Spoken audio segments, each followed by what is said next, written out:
Assalamualaikum warahmatullahi wabarakatuh. Perkenalkan, nama saya Firsa Nindya Pastika dari kelas 2D4 ITB dengan NRP 3120/2050. Pada video kali ini, saya akan menjelaskan mengenai application structure yang ada pada framework.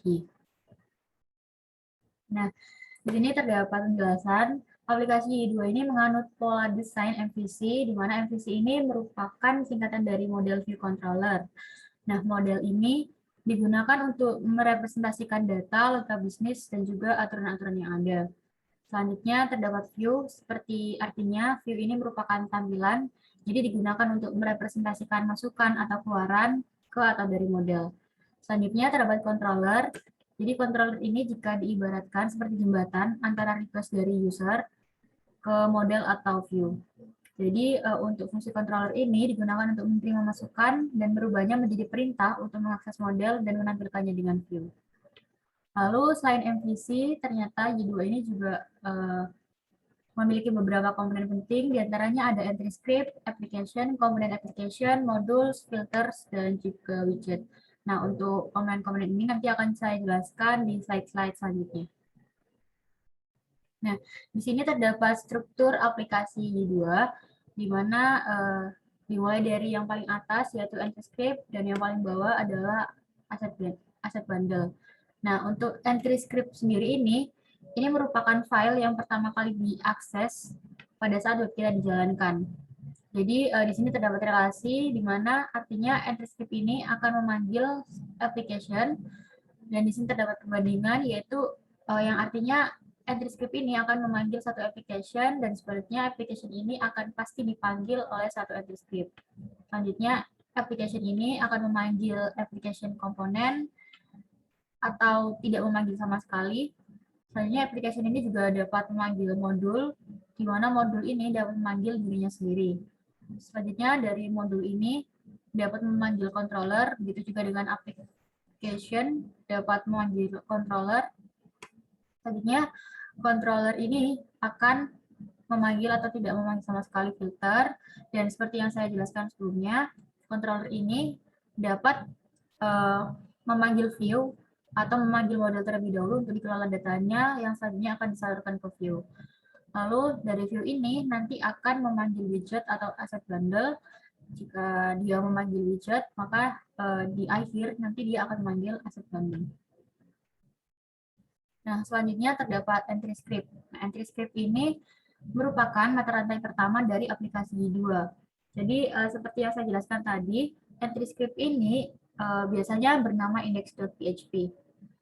Entry script ini biasanya digunakan untuk hal-hal sebagai berikut. Yang pertama, mendefinisikan konstanta global. Jadi, kalau kita lihat di project kita sebelumnya, yaitu YBasic, untuk index.php ini dapat kita akses di folder web atau di index.php.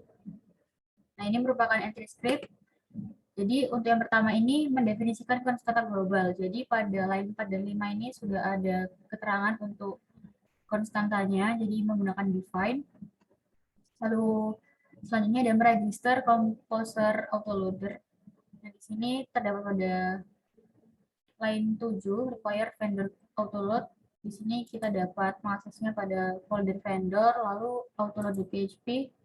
Nah, di sini dia akan memanggil composer autoload trial. Nah, autoload ini digunakan untuk memanggil seluruh modul yang akan dibutuhkan pada saat kita dijalankan. Lalu mengikutsertakan kelas Y. Nah, di sini kita lihat lagi di index.php. Nah, ini new Y web application dengan terdapat parameter, lalu membuat konfigurasi aplikasi. Nah, di sini terdapat konfigurasi yang ditaruh pada variabel config, di mana pada variabel config ini dia akan memanggil config web.php yang nantinya akan ditaruh sebagai parameter. Selanjutnya, membuat dan mengkonfigurasi instance dari aplikasi, dan yang terakhir memanggil fungsi run untuk memproses permintaan. Jadi selanjutnya di sini akan memanggil function run. Nah, ini adalah contoh dari entry script seperti yang sudah ada pada project kita, sama. Selanjutnya terdapat application. Application ini merupakan objek yang mengelola keseluruhan struktur dan siklus hidup dari aplikasi dua. Setiap aplikasi dua mempunyai sebuah objek aplikasi yang dibuat di AntriScript. Jadi seperti yang ada pada web.php, ini terdapat pada folder config kalau web.php. Nah, ini terdapat beberapa objek. Ini ada komponen, ada modules, ada DB, ada URL manager. Selanjutnya, objek aplikasi ini dapat diakses secara global melalui app. Konfigurasi dari application juga akan dimuat bersamaan dengan pembuatan application di AntriScript. Jadi untuk template defaultnya ini bernama web.php. File konfigurasi berisi properti, komponen, modul, di mana untuk properti sendiri ini, kalau di sini untuk propertinya adalah ID, base path, bootstrap. Lalu untuk komponennya itu ada request, page, user, and handle. Lalu untuk modul ini ada debug dan juga key. Nah, selanjutnya terdapat application property. Jadi properti dari aplikasi dua ini dapat diakses melalui app lalu nama properti.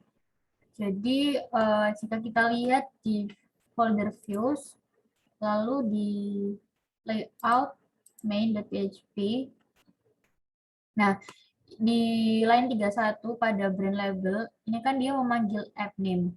Nah, di sini kita dapat merubahnya dengan menambahkan property name pada index.php tadi. Jadi kita buka lagi untuk index.php-nya. Di web.php. Nah, di sini kita tambahkan name.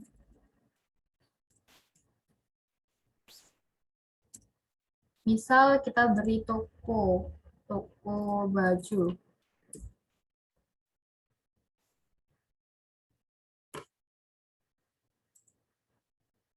Nah, jika kita lihat pada website kita, di sini yang awalnya my application, ketika kita refresh, dia akan berubah menjadi toko baju sesuai dengan value yang kita berikan. Oke, ini akan saya komen, akan saya kembalikan seperti semula. Lalu selanjutnya berikut ini adalah required property dari aplikasi Y. Ada ID dan juga ada base path, di mana base path ini merupakan properti yang digunakan untuk menentukan root directory. Jadi misal di base path ini kita ganti untuk directory name-nya, maka semuanya akan terganti. Lalu di sini juga ada beberapa properti yang lain seperti name yang tadi, lalu ada components, lalu ada modules dan juga default root. Jadi default root ini digunakan untuk mengakses halaman utama. Jadi misal kita menginginkan halaman utama pada saat kita mengakses website pertama kali itu menampilkan halaman data mahasiswa ini. Nah, itu kita bisa mengaturnya dengan menambahkan properti seperti name ini. Jadi misal di sini adalah default root.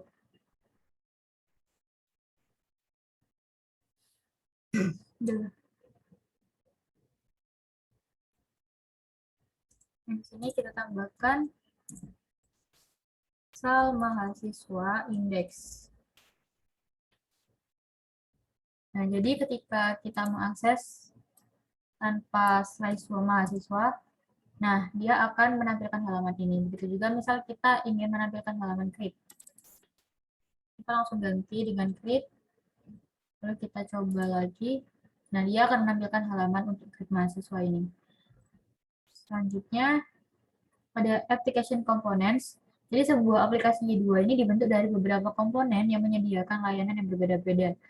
Sebagai contoh, komponen URL Manager, ini komponen yang kita gunakan untuk pretty URL kemarin, bertanggung jawab untuk menentukan rute dari sebuah request. Lalu ada komponen DB, ini digunakan untuk menghubungkan project kita dengan database. Komponen dari aplikasi akan dibuat ketika komponen tersebut digunakan untuk pertama kali. Jadi berikut ini ada beberapa komponen, yaitu ada DB, yaitu menghubungkan antara database dengan project kita. Lalu ada error handler, yaitu digunakan untuk menangani error dan juga exception pada PHP. Lalu ada user, ini digunakan untuk menangani autentikasi user dan juga lain sebagainya. Selanjutnya di sini terdapat controller, di mana controller ini adalah bagian dari arsitektur MVC yang bertugas untuk menerima permintaan dan memberikan tanggapan. Jadi seperti yang saya jelaskan sebelumnya, jadi controller ini kalau diibaratkan itu sebagai jembatan antara request dari user ke model atau view.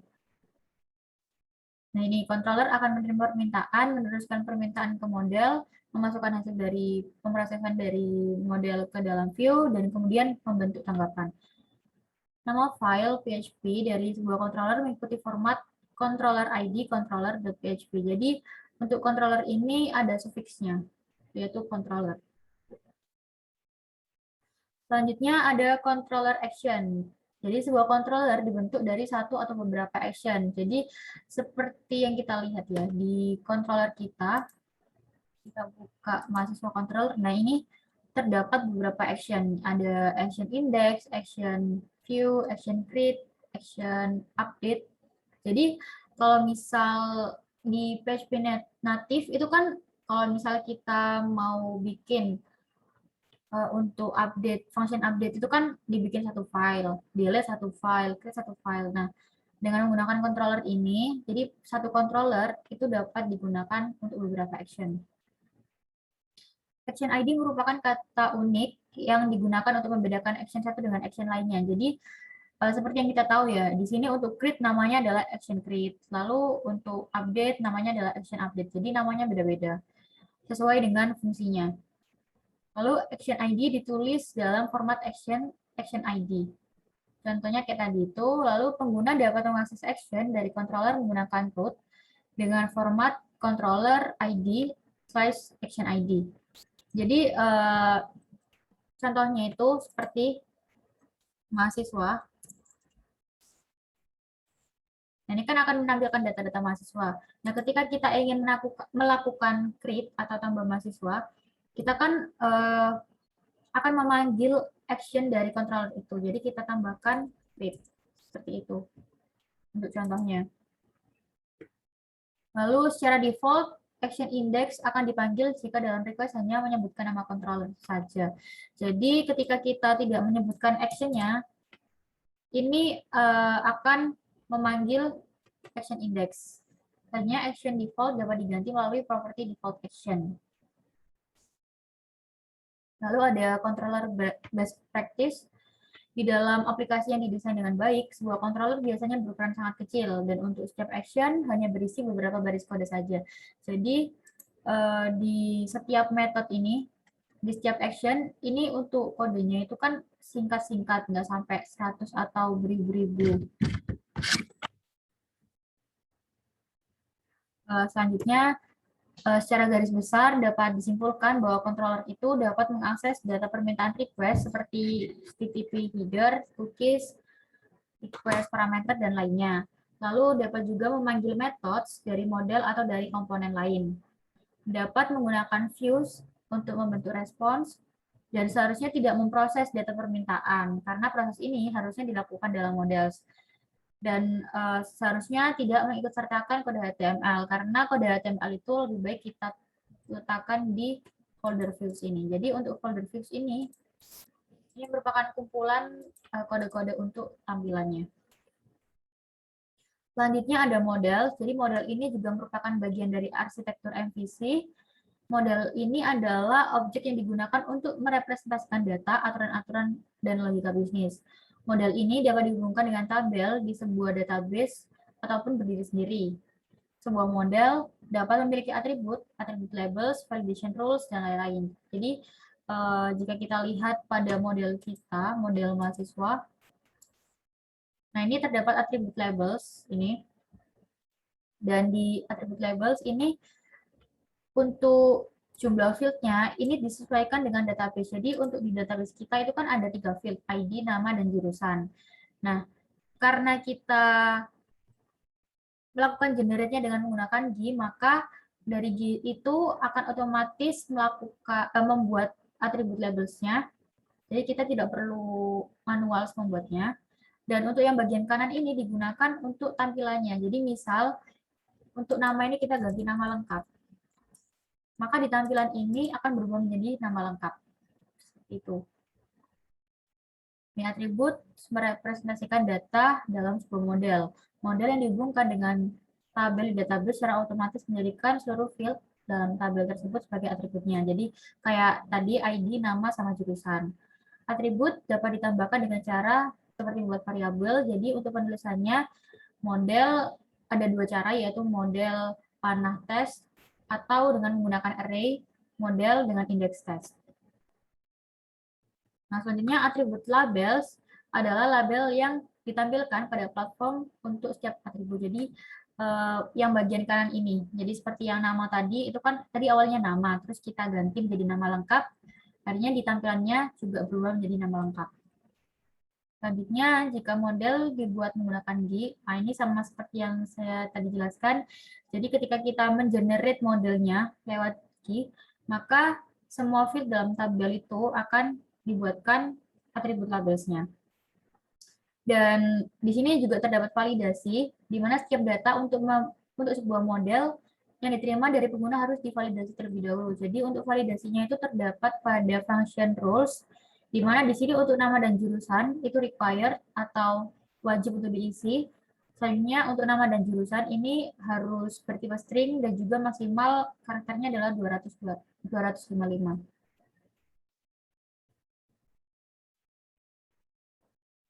Selanjutnya ada model best practice. Secara garis besar, sebuah model dapat berisi atribut untuk merepresentasikan data bisnis, dapat berisi validation rules seperti yang tadi, lalu berisi metode-metode untuk mengimplementasikan logika bisnis, dan seharusnya tidak mengakses request, session, dan environment data yang lain secara langsung.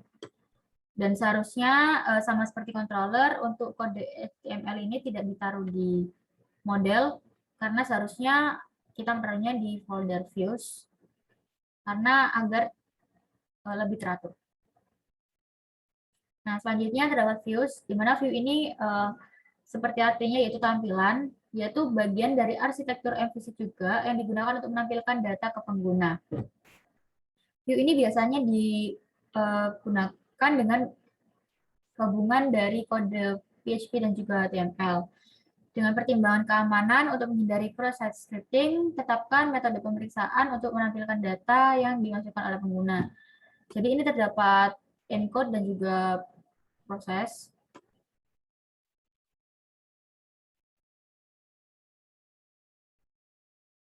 Lalu sebuah view dapat dirender dari controller. Nah, controller ini dari controller sebuah view itu dapat dipanggil dengan salah satu metode breakcode, yaitu ada render, render partial, render ajax, render file, dan juga render content. Nah, untuk beberapa view itu yang dirender dari sebuah controller yang sama harus diletakkan di dalam sebuah directory yang sama pula. Jadi untuk view ini kan ada satu directory mahasiswa. Nah, untuk tampilan view mahasiswa itu lebih baik dijadikan satu folder. Lalu ada layout, di mana layout ini adalah view spesial yang digunakan untuk menampilkan bagian yang sama untuk semua atau beberapa view yang ada pada sebuah aplikasi. Jadi bisa kita lihat di view selalu layout, di sini kan ada main.php. Nah, main.php ini adalah tampilan yang tampilan yang digunakan pada saat pertama kali diakses. Nah ini, secara default terdapat sebuah layout dengan nama main.php. Tampilan umum yang dimunculkan pada setiap halaman dari sebuah aplikasi seperti mana diletakkan pada file main.php ini. Lalu selanjutnya terdapat filters, di mana filters ini merupakan sebuah objek yang dieksekusi sebelum dan sudah action pada controller. Jadi pada filter ini dapat digunakan dengan meletakkannya dalam metode behavior pada sebuah controller. Jadi ini pada controller ini terdapat satu function yaitu behaviors. Lalu contoh untuk built-in-nya itu adalah access control, di mana filter ini digunakan untuk membatasi akses pengguna. Jadi di sini untuk contohnya di sini kan ada only create update. Lalu di sini ada rules-nya. Dia allow-nya itu true jika rules-nya itu add misal ini admin atau user atau siapa dosen atau mahasiswa seperti itu. Nah, built-in filter lain yang cukup berguna itu ada HTTP cache dan juga page cache. Nah, dan yang terakhir di sini terdapat aset, di mana aset ini pada aplikasinya merupakan file yang menjadi referensi dari sebuah halaman web. Contohnya itu ada CSS, JS, dan lain-lain. Nah, untuk dapat digunakan, sebuah aset ini harus diletakkan pada directory yang dapat diakses oleh internet. Nah, pada aplikasi 2 ini direkomendasikan untuk mengelola aset menggunakan aset bundle, yaitu CSS dan JS itu tidak langsung diinputkan pada view-nya, melainkan dengan memanggil metode register seperti yang ada pada contoh ini. Dengan cara ini, file aset yang asli tidak harus diletakkan pada directory yang dapat diakses dari jaringan web. Jadi yang akan mengkopikannya secara otomatis. Jika terdapat perubahan pada file aset, misalkan setelah ini melakukan upgrade, file aset otomatis akan diperbarui. Jadi lebih baik untuk pemanggilannya itu dengan memanggil metode register tadi itu. Nah, mungkin cukup itu. Jadi untuk latihannya ini saya akan kerjakan pada video selanjutnya. Jadi mungkin video kali ini cukup sampai sekian. Mohon maaf jika ada salah kata. Terima kasih. Wassalamualaikum warahmatullahi wabarakatuh.